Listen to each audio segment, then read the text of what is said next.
3 दिन मेरे को बहुत दिक्कत हुई जब माँ एडमिट थी, दीदी हॉस्पिटल में थी और हम घर में सिर्फ कैलिपर पहन के रहे। मेरा जो ड्राइवर है वो आए थे शनिवार को, खोल के गया कि 3 दिन से पहने हैं। तो आप 3 दिन से कैलिपर नहीं खोल पाए थे? नहीं खोल पाए थे। तो फिर यदि खोल लेने तो फिर पहनेंगे कैसे? पहनेंगे कैसे? हार मानना या फिर सुसाइड करना या फिर नशा के एडिक्टेड होना, ये जिंदगी का लक्ष्य नहीं, एम नहीं होना चाहिए। यदि आप अपना समाज में कुछ करते हैं तो वो समाज कभी भी आपको नहीं भूलेगी। राइट।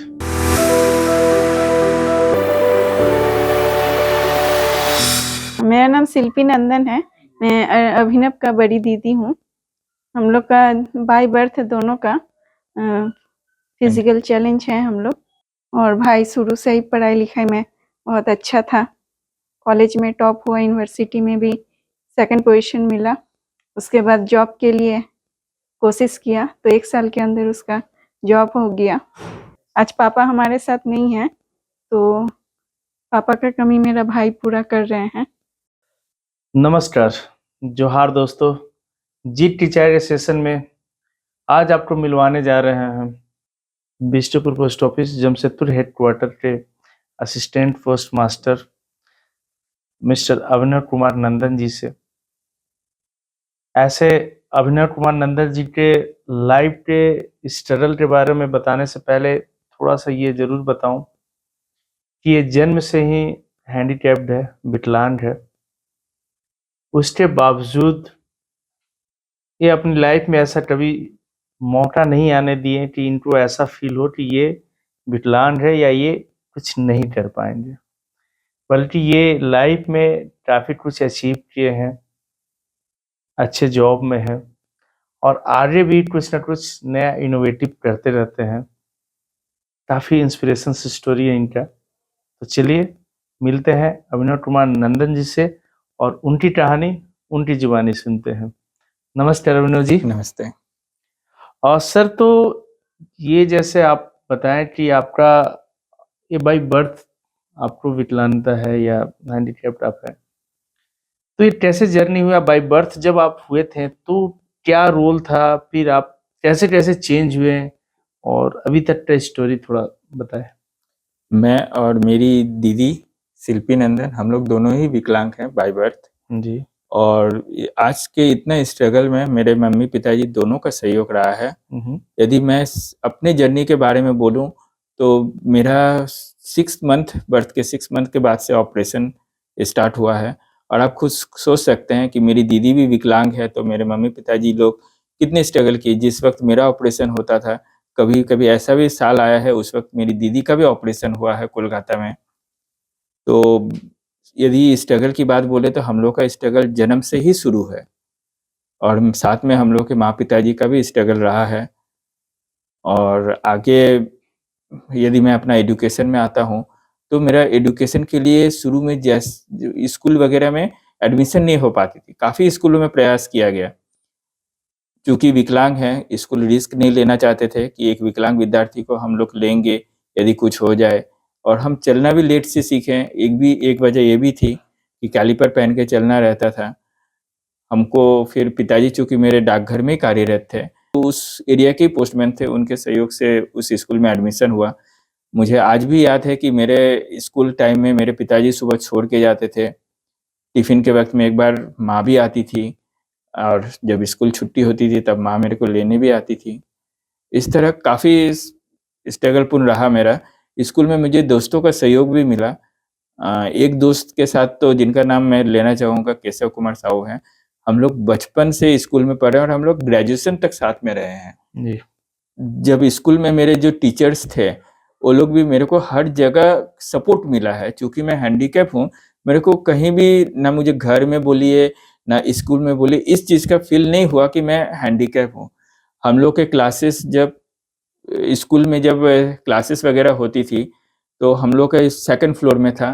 तो उस वक्त भी यदि कभी मेरे को वॉशरूम जाना रहा तो मेरे दोस्त लोग मेरे साथ जो स्टूडेंट थे वो लोग मेरे को लेके जाते थे। तो और मेरे टीचर लोग भी काफ़ी कोऑपरेटिव थे। ये बहुत सारे टीचर लोगों के साथ तो मेरा रिलेशन रहा, जिसमें हमारे कुसुम टीचर हैं, वो अभी नहीं रहे। और बेबी टीचर हैं, उन लोग मतलब एकदम मतलब हम उनके बच्चों जैसे हैं, इस तरह उन लोग हमेशा मेरे को सहयोग किया है। चाहे वो पढ़ाई में बोलिए या फिर आगे लाइफ में आगे बढ़ने के लिए जो प्रेरणा दिया जाता है उसके लिए बोलिए, हर चीज़ में मेरे को टीचर लोगों का सहयोग मिला है।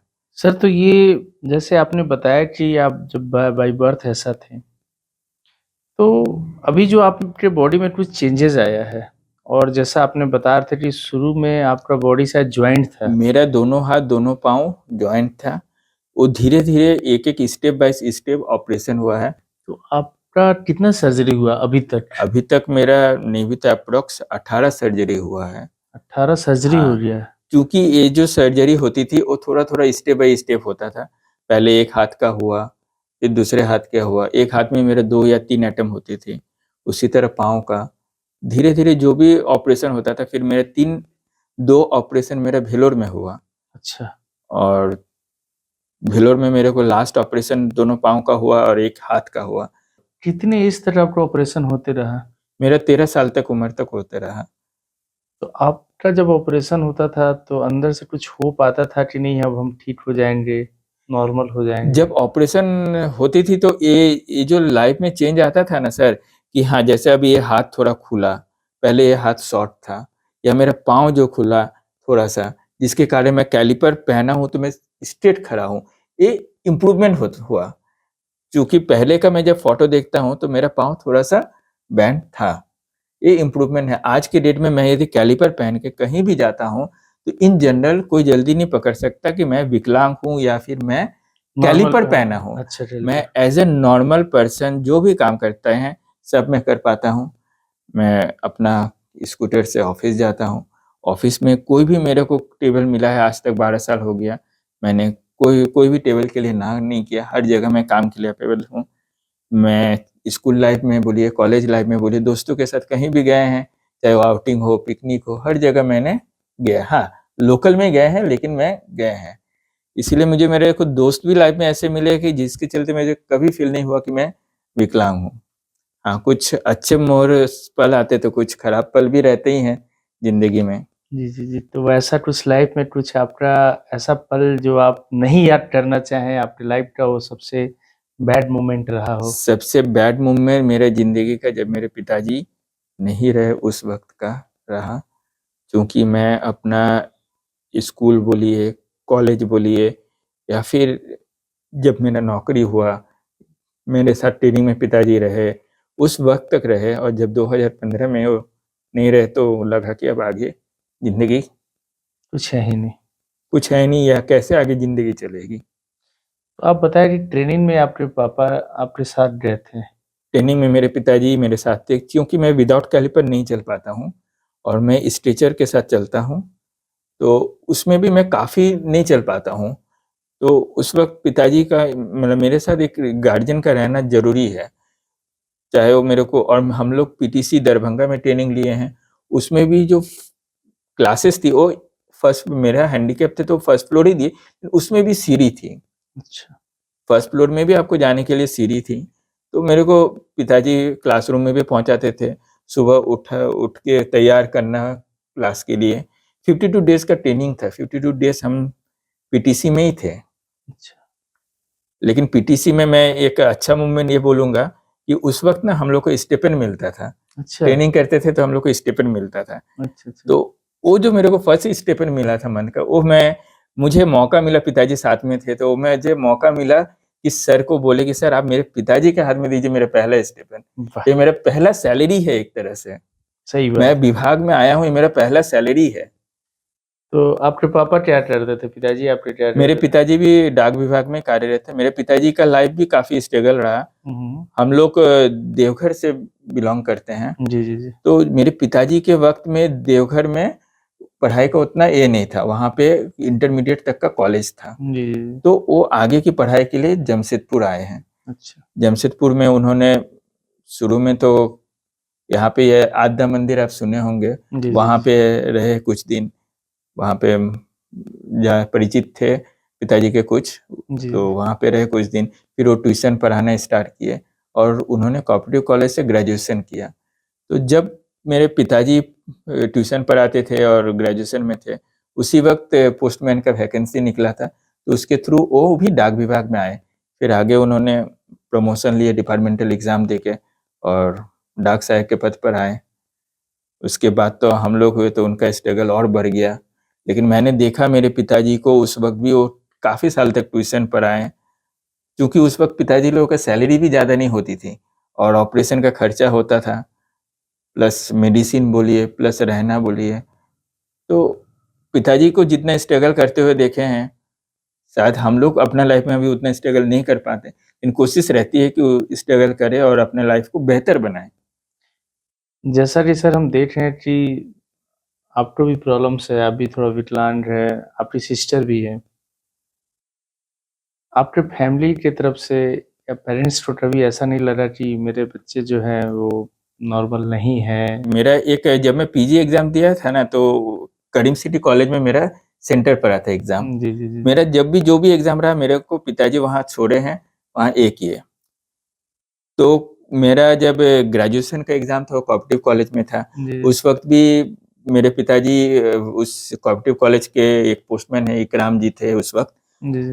तो उनको बोल के मेरा रिक्वेस्ट किया गया। देखिए, मेरे को ज़िंदगी में सही में बहुत सहयोग मिला है फिज़िकल चैलेंज के साथ, कभी भी ये फ़ील नहीं हुआ। उनके द्वारा प्रिंसिपल से बात करके मेरा एग्ज़ाम सेंटर को नीचे करवाना किया गया था। उसी तरह करीम सिटी कॉलेज में जब मेरा हुआ था, तो उस वक़्त भी एक सर थे, उन्होंने एक छोटा-सा इंटरव्यू अरेंज किया था। तो उस वक़्त मेरे पिताजी से भी बात किए थे। तो पिताजी उस वक़्त भी बोले थे कि मेरा बेटा या बेटी औरों से कम नहीं है।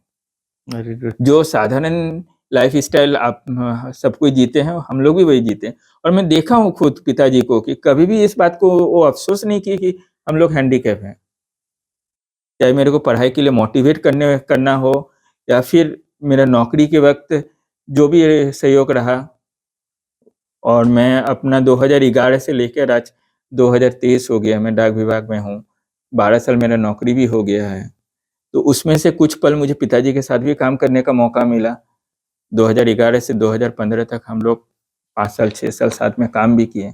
भाग उस में एक वक़्त ही एक जगह। ही विभाग में, और उनसे उस विभाग के बारे में भी काफ़ी कुछ सीखने मिला, काम का नॉलेज मिला। सर ये तो बात हो रही कि पेरेंट्स की। पेरेंट्स के लिए बच्चे तो बच्चे अपने होते हैं, वो कैसे भी हो उसको तो उसी तरह से वो करते हैं। एकदम सही बात बोले। तो आपको कभी ऐसा लाइफ में लगा कि हम नॉर्मल बच्चे नहीं हैं, तो शायद हम लाइफ में कुछ नहीं कर पाएँ? ये उस वक़्त लगा जब मुझे मैट्रिक में सेकंड डिवीज़न हुआ, जी। 55% हम लोग को उस वक़्त भी पढ़ाई का मतलब कॉम्पिटिशन था नौकरी का। बोले पढ़ाई के लिए बोला जाता था कि ये वाला लाइन से पढ़ोगे तो आप बेटर स्कोर करोगे। उस वक़्त साइंस का क्रेज़ ज़्यादा था। आदमी बोलता था कि साइंस से स्टूडेंट यदि पढ़ेगा तो बेटर करेगा। यदि आप कॉमर्स से लेते हैं तो आपको सीए कीजिएगा तो आपको अपॉर्च्युनिटी ज़्यादा मिलेगी साथ में, या फिर कॉमर्स के बाद आईकॉम के बाद बीबीए हो था उस जी, वक़्त जी, क्रेज़ जी। में, एमबीए था। तो उस वक़्त पिताजी से जब सेकंड डिवीज़न हुए डिस्कस किए, तो पिताजी बोले ये तो मैट्रिक है, इसमें तो सब सब्जेक्ट पढ़ना था। जी। तुमको जिसमें इंटरेस्ट है तुम उस सब्जेक्ट को चूज़ करो, उसमें तुम्हारा बेहतर रिज़ल्ट होगा। ये बात मुझे आज भी याद है। और मैं कॉमर्स को चूज़ किया क्योंकि मुझे लगा कि आगे या तो मैं नौकरी करूँ या फिर आगे मैं पढ़ाऊँ, कॉमर्स में ज़्यादा स्कोप है उस वक़्त। और साइंस वग़ैरह यदि मैं करता हूँ तो उस वक़्त जमशेदपुर में उतना स्कोप नहीं था, मुझे बाहर जाना पड़ता। तो फिर मेरे मन में भी उस वक़्त आया कि बाहर जाएँगे तो फिर वही समस्या आती है कि साथ में किसी को रहना है। मैंने कॉमर्स से लिया। अब मानिएगा नहीं, मैं एवीएम कॉलेज में 2006 का बैच में भी फर्स्ट था।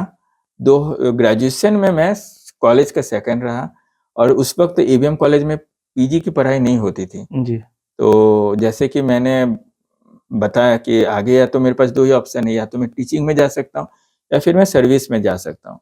तो थोड़ा-सा पहले मैंने बोला अपने दोस्त के बारे में, केशव जी के बारे में, तो हम लोग साथ में ग्रेजुएशन पास किए 2, वो भी एवीएम कॉलेज के स्टूडेंट रहे हैं। जी, अच्छा। और हम लोग 3 जन थे, हम थे, केशव जी थे और एक राजकुमार।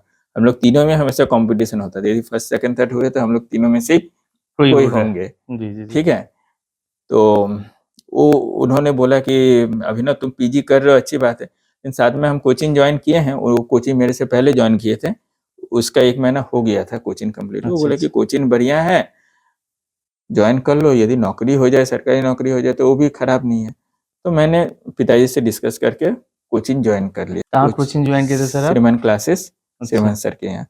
तो 2000 हम लोग 9 में कोचिंग ज्वाइन किए थे। 6 मंथ का था, 10 तक कंप्लीट हो गया था। जी जी। तो उसके बाद भी हम लोग को सर प्लेटफॉर्म दिए थे कि आप लोग का जब तक नौकरी नहीं होता आप लोग यहाँ आइए, प्रैक्टिस कीजिए, डाउट क्लियर कीजिए।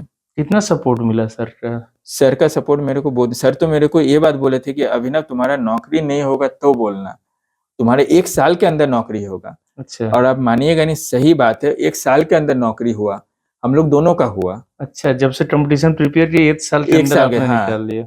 1 साल के अंदर निकाल दिया। चलिए मेरा इधर डाक विभाग में हुआ जी। और जिनके बारे में बोले उनका बैंक क्लर्क में हुआ था। फिर आगे उन्होंने एग्जाम दे के पीओ में गए। सर आपका बॉडी का जो प्रॉब्लम्स है, फिजिकली जो आपको प्रॉब्लम्स है, कभी आपकी पढ़ाई में बाधा उत्पन्न किया क्या? पढ़ाई में बाधा उत्पन्न थोड़ा शारीरिक दिक्कत के लिए हुआ है। जैसे मुझे लिखने में दिक्कत होती, क्योंकि मेरा हाथ का प्रॉब्लम था, तो मुझे लिखने में दिक्कत होती थी। तो उसके लिए मैंने उस वक्त रांची यूनिवर्सिटी को भी लिखा था। मेरे प्रोफेसर लोग का भी सहयोग रहा, वो लोग आगे इस तरह के लेटर को फॉरवर्ड किए, जिससे मुझे 1 घंटा पे 20 मिनट्स एक्स्ट्रा मिलता था।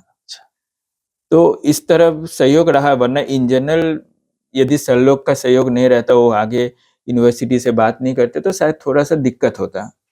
मन में कभी नहीं आता था कि और विकलांग बच्चों की तरह हम भी पढ़ाई नहीं करेंगे, घर पे ही रहें, पिताजी तो कमा ही रहे हैं, पैसा है ही, काम चल ही जाएगा? ऐसा मुझे कभी नहीं लगा, इस वजह से ना, क्योंकि मैं पिताजी का स्ट्रगल को देखा हूँ कि कम पैसे में उन्होंने कैसे हम लोग को आगे बढ़ाया।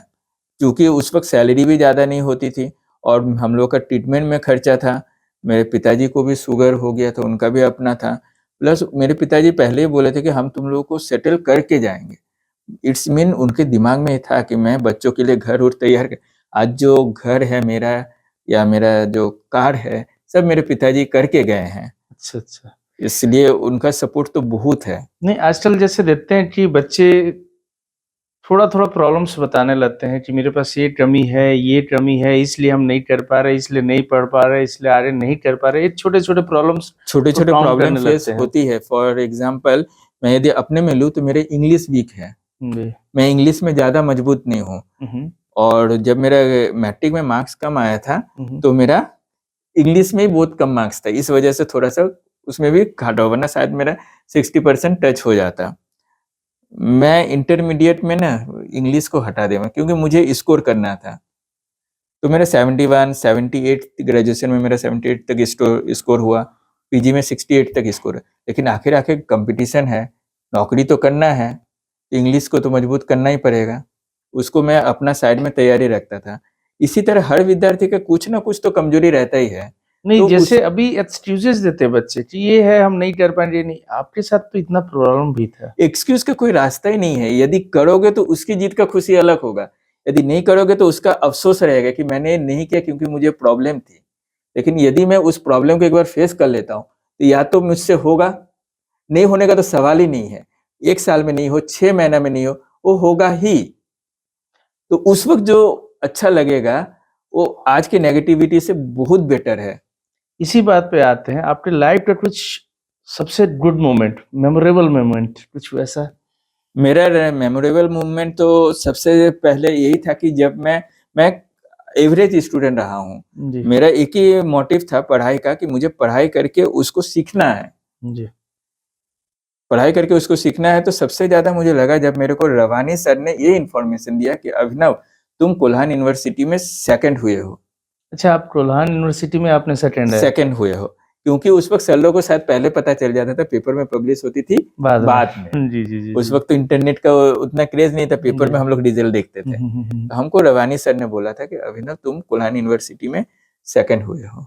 फर्स्ट कन्वोकेशन में, कोल्हान यूनिवर्सिटी का फर्स्ट कन्वोकेशन में सर मेरे साथ गए थे। अरे वाह! ग्रेट। रवानी सर कि अभिनव, हम तुम लोग के साथ चलेंगे।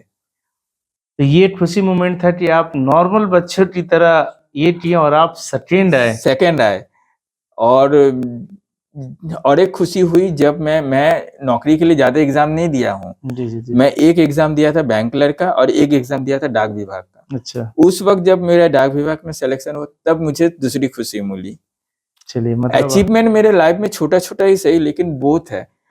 अचीवमेंट बिग अचीवमेंट ना हो लेकिन एक कॉलेज में टॉप करना या सेकंड टॉपर भी होना ये भी लाइफ का अचीवमेंट है। राइट, बहुत बड़ी बात है। और कुल्हान यूनिवर्सिटी में सेकंड टॉपर होना भी बहुत बड़ी बात है, भले गोल्ड मेडलिस्ट ना मिले हो। नहीं नहीं, सेटेंड होना, आप ऐसा स्थिति में जिससे इतना ऑपरेशन हुआ हो, जिन्हें इतना ये झेला मेरा हो। इस ऑपरेशन का एक साइड इफेक्ट भी हुआ है मेरा आंख का।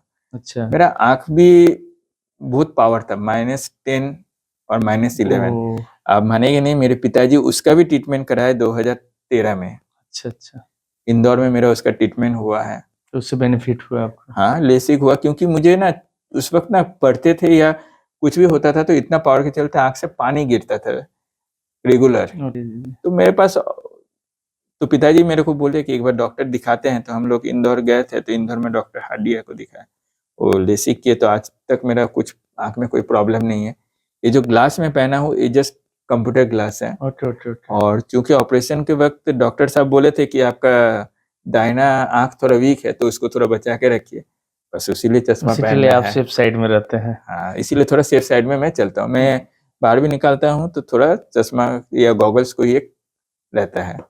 परिवार के अलावा दोस्तों, समाज का कितना सपोर्ट मिला आपको? जैसे कि मैं शुरू से कहा हूँ, मुझे स्कूल में भी टीचर का, दोस्तों का सपोर्ट मिला। मुझे कॉलेज में एक सर हैं हमारे, BN ओझा सर, वो मानगो में रहते हैं। उनका भी काफ़ी सपोर्ट मिलता है। AVM कॉलेज के सर थे। AVM कॉलेज के डॉक्टर PK पानी सर अभी कुल्हान यूनिवर्सिटी में सर, उनका भी मेरे को पढ़ाई में बहुत सपोर्ट मिलता था। ये लोग मेरे को इंटरमीडिएट से कभी बुक्स परचेस नहीं करना पड़ा। अच्छा अब अच्छा, मानिएगा नहीं, सर लोग मेरे को सपोर्ट करते थे। उन लोग को जो भी रेफरेंस बुक रहता था मेरे को प्रोवाइड करते थे। और जब मैं PG में आया, PG में मुझे रवानी सर का सहयोग मिला। उनसे भी हम काफ़ी कुछ भी डाउट रहता था तो उनके पास जाते थे। और हम ट्यूशन पढ़े हैं, मतलब ग्रेजुएशन में और PG में कोचिंग किए हैं। ललन मिश्रा सर थे, आज वो हमारे साथ नहीं है, लेकिन उनके परिवार के लोग हम मेरे साथ जुड़े हुए हैं, तो उनका सहयोग भी काफ़ी मिला। साथी कर्मियों का पोस्ट ऑफिस में सबका व्यवहार बहुत अच्छा है। सबका आपके साथ और बढ़िया व्यवहार है बढ़िया ना? व्यवहार है। और हम लोग के यहाँ पे ग्रुप में सब स्टाफ लोग पिकनिक वगैरह जाते हैं तो वहाँ भी वो लोग हमको लेके जाते हैं। वो लोग पूरा सहयोग रहता है, बस में चढ़ाने से लेकर पूरा व्यवस्था अपने रिस्क पे मेरे को लेके जाते थे। जब शुरू में हम ना बोलते थे तो बोलते थे कि नहीं चलो ना, हम लोग है ना, चिंता किस क्या बात है। सर, आपका और इंस्पिरेशन कौन है? कोई तो ऐसा आदमी हो जिनसे आप इंस्पायर्ड होते होंगे, उनको फॉलो करते होंगे या वैसा बनना चाहते हैं? मेरा इंस्पिरेशन बोलिए या जो मोटिवेशनल बोलिए, मेरे पिताजी हैं और मेरी मम्मी है। मेरा स्ट्रगलिंग लाइफ में जितना सहयोग पिताजी का रहा उसके कहीं ज़्यादा सहयोग मेरी माँ का रहा। मुझे समय से तैयार करना स्कूल के लिए, कैलिपर पहनने के लिए मुझे पहले मालिश करना पड़ता है पाँव को, ताकि मैं ज़्यादा देर तक कैलिपर पहन सकूँ, मुझे पेन ना हो, मसल पेन्स ना हो। वो सब मेरा ख्याल माँ रखती है। आज पिताजी नहीं है तो पूरी जिम्मेदारी मेरी माँ ही उठा रही है। मुझे समय से ड्यूटी भेजना, तैयार करना, कुछ भी दिक्कत होती है तो मेरे साथ रहती है। तो बहुत सहयोग मेरे को मिल रहा है माँ से, और मैं इस कामना करूँगा कि मेरी माँ मेरे साथ हमेशा रहे। और जैसे कि मैं बोला कि मैं ड्यूटी में जाता हूँ तो मैं घर को थोड़ा बहुत ठीक से मैनेज नहीं कर पाता हूँ, जिसमें मेरी दीदी मेरे को सहयोग करती है। चाहे वो मार्केटिंग का काम हो, बैंकिंग का काम हो, सब कुछ मेरी दीदी देखती है। माँ का ट्रीटमेंट के लिए कहीं डॉक्टर दिखाना हो, ये सब काम मेरी दीदी मेरे को पूरा सहयोग देती है। और माँ दीदी के सहयोग से ही मेरा अभी चल रहा है और हम लोग सब कोई इसी तरह लाइफ को एंजॉय कर रहे हैं। तो मेरा यही कहना है कि परिवार के साथ, परिवार के हर सदस्य के साथ आदमी को चलना चाहिए, ताकि कभी कहीं किसी तरह की दिक्कत नहीं आए, किसी एक सदस्य के ऊपर काम का बर्डन ना पड़े। माँ और दीदी दोनों का सपोर्ट है, तभी मैं आज इतना ऑफिस घर दोनों को मैनेज कर पाता हूँ। मेरी दीदी बाहर का सब काम, बोलिए माँ को डॉक्टर दिखाना हो, बैंक का काम हो, या फिर घर के लिए राशन सब्जी, सब मेरी दीदी मैनेज करती है। पूरा घर का ख्याल रखना, माँ मेरे को, दीदी को, दोनों को देख रही है। बस मैं इतना ही बोलना चाहूंगी कि परिवार का हर सदस्य का सहयोग जरूरत होता है। सब मिलजुल के रहेंगे तो फिर कहीं सब तकलीफ ही आसान नहीं हो होगी, जाता है, कहीं तकलीफ कभी नहीं तकलीफ रहता ही है। नहीं, ना विकलांगता कभी तकलीफ आएगी, ना कोई और तकलीफ आएगी। मेरे को ऑफिस तैयार करने के लिए माँ सुबह उठती है, तैयार करती है, ऑफिस से आते हैं, जूता खोलना सब देना। तो ये लोग दोनों के अलावा मुझे मतलब इन लोग का स्ट्रगल मैंने इतना देख लिया हूँ कि मुझे औरों का स्ट्रगल में उतना ये नहीं होता है कि इन लोगों से ज्यादा स्ट्रगल आप खुद सोच सकते हैं कि माँ मेरा और मेरी दीदी का दोनों का ट्रीटमेंट करवा के इतना दूर तक पहुंचाना सही बात बहुत है, बड़ी बात बहुत होती है। बड़ी बात है, बहुत अचीवमेंट है। इस ये अचीवमेंट स्ट्रगल है। में अपने आप में बहुत दर्द आज भी छिपा है, खुशी भी छिपा है। खुशी भी छिपी है। जैसे कि मैंने बोला, मेरा सबसे खराब मोमेंट लाइफ का रहा जब मेरे पिताजी नहीं रहे। उस वक्त मुझे लगा कि मैं आगे कैसे जीऊंगा, मैं आगे कैसे अपना फैमिली को आगे कैसे लेके जाऊंगा। ये सबसे बड़ी बात है। और चूंकि मेरे पिताजी के मित्र बोलिए, मेरे पिताजी भी ट्यूशन पढ़ाए हैं, उन लोग का बोलिए अभी हाल फिलहाल की बात बताते हैं। मेरी माँ बीमार हुई थी, डेंगू हुआ था उनको, तो उनको हॉस्पिटलाइज्ड करना था। जी। तो हम लोग गए थे मर्सी। मर्सी में काफ़ी दिक्कत हुआ, बेड नहीं मिल रही थी। तो हमारे एक भैया भी थे, कौशिक गोस्वामी जी थे, वो मेरे दीदी के फ्रेंड के हस्बैंड है, ठीक है, वो हम लोग के साथ थे। तो जब हमको मर्सी में एडमिशन नहीं मिला, टीएमएच में भी बेड फुल था। टीएमएच में एक डॉक्टर साहब हैं, उनसे मेरा परिचय है, तो डॉक्टर हरेश श्याम है, वो डेंटिस्ट थे, रिटायर कर गए। जी, जी, उनको जी। भी हम रिक्वेस्ट किए कि सर देखिए काइंडली, तो उन्होंने प्रयास किया। तो टीएमएच का कंडीशन उस वक्त अच्छा नहीं अच्छा था। नहीं था, राइट। तो उन्होंने फिर बोला कि चलो टिन प्लेट में एक बार देखते हैं। तो टिन प्लेट में गए, तो टिन प्लेट में इमरजेंसी में जो डॉक्टर थे उन्होंने देखा, उन्होंने कहा कि कंडीशन थोड़ा क्रिटिकल है। तो हम ये देखे उस वक्त कौशिक जी ने जो डॉक्टर साहब से बात किया कि आप इनको एडमिट लीजिए, इनका ट्रीटमेंट स्टार्ट कीजिए। ये लोग भाई बहन दोनों हैंडीकैप है, माँ के अलावा इन लोग को आगे कौन देखेगा। तो कहीं ना कहीं उनका सहयोग इतना रहा ना कि डॉक्टर बोले ठीक है हम लोग कोशिश करते हैं, और बेड मिला भी। जिस दिन एडमिशन हुआ उस दिन माँ का प्लेटलेट 25,000 तक आ गया था। ओहो। तो डॉक्टर साहब लोग तो दिए, सलाइन वगैरह दिए, साथ में जो भी बोला जाता है ना कि पपीते के पत्ते का रस जी, जी, जी, खिलाइए जी, जी, ताकि जी। प्लेटलेट बढ़े।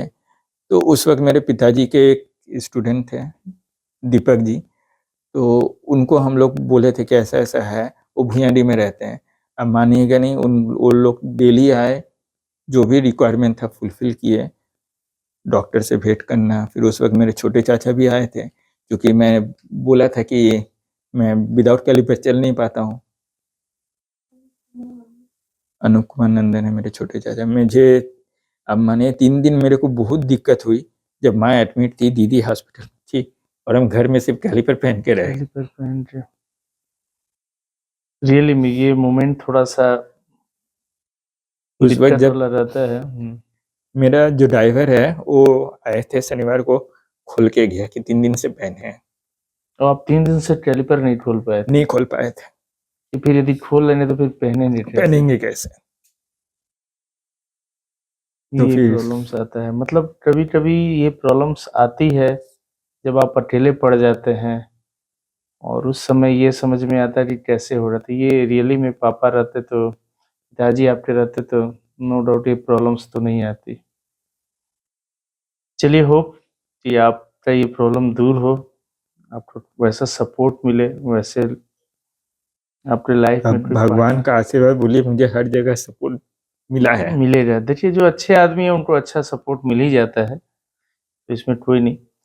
उसके आप बाद भी जब अभी जैसे थोड़ा सा दिक्कत चली रही है, तो ऑफिस में भी मैंने रिक्वेस्ट किया हूँ कि मुझे थोड़ा सा समय दिया जाए, जी, कि टाइम से मैं नहीं आ पा रहा हूँ। तो उन्होंने भी 11 में, हम लोग का ऑफिस आवर होता है 10 बजे, 9 जी। से 10 के बीच में, तो जी। उन्होंने मेरे को 1 घंटे का रिलैक्सेशन भी दिया है।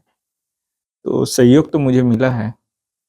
सर आपने लाइफ को काफ़ी अच्छा से जिया है, कभी जो प्रॉब्लम्स है उसको फ़ील नहीं किया है, आप हमेशा आगे का सोचते गए हैं।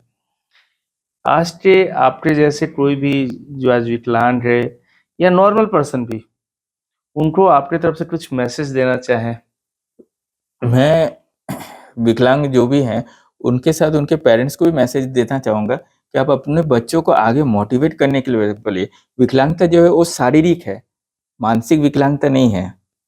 तो यदि कोई उस किसी चीज़ को, चाहे आप उसका जो शौक है, चाहे वो नौकरी करना चाहे या फिर कोई पेंटिंग भी करना चाहे, तो उसको उस चीज़ में एनकरेज किया जाए ताकि वो उस चीज़ में बेहतर कर सकें। मैं बहुत सारा कभी-कभी समय मिलता है तो यूट्यूब में देखता भी हूँ कि काफ़ी फिज़िकल चैलेंज लोग भी हैं जो लोग अपना मतलब पाँव से लिखते हैं, कभी कोई या पाँव से काम करते हैं, दोनों हाथ नहीं है। किसी-किसी का तो दोनों हाथ, दोनों पाँव भी नहीं रहता है, राइट। फिर भी वो लोग अपना ज़िंदगी जी रहे हैं। हम लोग तो उससे बहुत बेटर हैं। राइट। चलिए सर, कुछ पर्सनल क्वेश्चन। हाँ, ज़रूर। सिंगल तो आप हैं, हाँ, डबल कब होने का प्लान है? जब ऊपर वाला चाहे, कोशिश तो जारी है। कोशिश जारी है, कोई बढ़िया मिल जाए वैसा हाँ, जो लाइफ पार्टनर आपको समझ सके। जो मेरे को समझ सके, मेरे फिज़िकल इस कंडीशन को थोड़ा-सा एक्सेप्ट करे। जी, जी, जो जी। जो प्लस पॉइंट है जी, और जो नेगेटिव पॉइंट है मेरा, वो भी एक्सेप्ट करे कि भाई एक्सेप्ट मैं करे, फिज़िकल हाँ। चैलेंज हूँ, इसको लेकिन लेके चले, इसको लेके चले। वैसा लाइफ पार्टनर का आपको तलाश है एकदम। और जिस दिन वो मिल रही उस दिन उस दिन आप सबको न्योता मिलेगा। सबको न्योता मिले। चलिए, ये बहुत अच्छी बात और होप कि आपकी जल्दी वो दिन आए और ऊपर वाले से प्रे करेंगे जल्दी आए कि हम लोग भी आए और इस इनविटेशन में आपके शामिल हो। चलिए, बहुत अच्छा सर। ये तो हो रही आपकी अभी तक की जर्नी। आपकी फ्यूचर प्लान या एम के बारे में बात करें तो? मैं चूँकि अभी थोड़ा देर पहले बोला था कि मैं 2 बार नेट दिया हूँ, लेकिन क्वालीफाई नहीं कर पाया। उसके बाद कुछ मतलब जैसे मेरा आँख का ऑपरेशन हुआ, फिर पिताजी का तबीयत ठीक नहीं लगने लगा, तो धीरे-धीरे मतलब पढ़ाई का टच से हट गए। हम लोग के यहाँ ना प्रमोशन का ऑप्शन है कि हम लोग इंस्पेक्टर का एग्ज़ाम दे सकते हैं 8 साल बाद। ओके। मेरे 2-3 दोस्त लोग दिए भी हैं, आज वो लोग इंस्पेक्टर के पोस्ट में हैं। अच्छा। वो मेरे साथ जॉइनिंग किए थे सुमित रंजन करके, तो आज वो इंस्पेक्टर है, वो डिविज़नल ऑफ़िस में हैं। ओके। फिर मेरे से जूनियर है एक विशाल कुमार चौबे, आज वो ट्रेनिंग में हैं। तो इस तरह मेरे बैच में बोलिए या मेरे दोस्त में बोलिए, वो लोग इंस्पेक्टर निकाला है। उन लोगों का भी कहना था कि अभिनव तुम भी हम लोग के साथ प्रिपरेशन करते तो निकालते। तो इंस्पेक्टर के जॉब में उस वक़्त मुझे थोड़ा-सा शारीरिक दिक्कत ये रहा कि वो जॉब मूवेबल है। ओके। मूवेबल मतलब आपको ऑफ़िस टू ऑफ़िस इंस्पेक्शन करना पड़ेगा पड़ेगा। और दूसरी बात हर 3 साल बाद आपका ट्रांसफ़र है। अच्छा। तो मुझे ये उस वक़्त ये डिसीज़न लेने के लिए थोड़ा-सा ये लगा कि मैं यदि इसका प्रिपरेशन करता हूँ, तो आगे मुझे पूरा परिवार को लेके चलना पड़ेगा। जी। तो वर्तमान में मेरा एक एम है कि मैं ग्रुप बी का एग्ज़ाम निकाल सकूँ। अभी मैं जो प्रमोशन मिला है एलएचसी का, जिसमें मैं असिस्टेंट पोस्ट मास्टर हूँ, उसमें 5 इयर्स सर्विस कंप्लीट करने के बाद मैं ये एग्ज़ाम दे सकता हूँ। ओके। तो इसमें जो मेरा एग्ज़ाम होगा, उसमें मैं सीनियर पोस्ट मास्टर की पोस्ट पे कार्यरत कहीं भी रहे, तो वो मेरा मूवेबल जॉब नहीं होगी। ओके। ट्रांसफरेबल होगी बट मुझे मूवेबल नहीं होगी, मुझे ऑफ़िस टू ऑफ़िस विज़िट नहीं जाना करना पड़ेगा, पड़ेगा। राइट। तो वर्तमान में मेरा यही एम है कि मैं उसको क्लियर कर सकूँ। Senior post master. हाँ, सीनियर पोस्ट मास्टर का। ओके। यदि मैं उसको क्लियर करता हूँ, तो उसके आगे जो भी डिपार्टमेंटल एग्ज़ाम होगी, उसके बारे में सोचेंगे। चलिए, बहुत अच्छा। और अभी तक तो मेरा एम यही है। सबसे बड़ी एम मेरा ये है कि परिवार के साथ शांति से रहे, खुशी लाइफ को रहे, बिताया अच्छा से। लाइफ को एन्जॉय करना है। गुड। चलिए, बहुत अच्छा लगा आपसे मिल के, आपकी बातों सुन के और होप काफ़ी लोग इंस्पायर्ड होंगे आपकी बातों से, आगे बढ़ने की सोचेंगे और यदि कुछ लोग आपसे संपर्क करना चाहेंगे, तो उनको मैं ये करूँगा कि आप आपसे आप बात कर ज़रूर सकें। मेरा मोबाइल नंबर दे सकते हैं। मैं आप लोग के बारे में भी कुछ ये बोलना चाहूँगा कि आप लोग जो इस तरह का मोटिवेशनल देते हैं, इससे सही में बच्चे क्यों, हर उम्र के इंसान इंस्पायर होंगे। हर उम्र के इंसान इंस्पायर होंगे और बच्चों को बोलिए जो भी अपने ज़िंदगी में अभी सैड फ़ील करते हैं, उनको आगे बढ़ने का मौका इंस्पिरेशन मिले। मिलेगा, मौका मिलेगा बोलिए या फिर प्रोत्साहन बोलिए। चलिए ठीक। तो आप लोगों को भी शुभकामनाएँ कि आप लोग इस तरह और भी वीडियोज़ कवर करें। ज़रूर सर, हम लोग ये करेंगे और हमारा भी काम है लोगों को अवेयर करना अच्छे अच्छे लोगों से मिलवाना और मोटिवेट करना। क्योंकि हार मानना या फिर सुसाइड करना या फिर नशा के एडिक्टेड होना, ये जिंदगी का ये नहीं है, लक्ष्य नहीं, एम नहीं होना चाहिए। राइट यदि आप अपना समाज में कुछ करते हैं तो वो समाज कभी भी आपको नहीं भूलेगी। राइट आज आप जमशेदपुर का 48 पोस्ट ऑफिस में चले जाइए, जी अभिनव कुमार नंदन को कौन है जो नहीं पहचानेगा।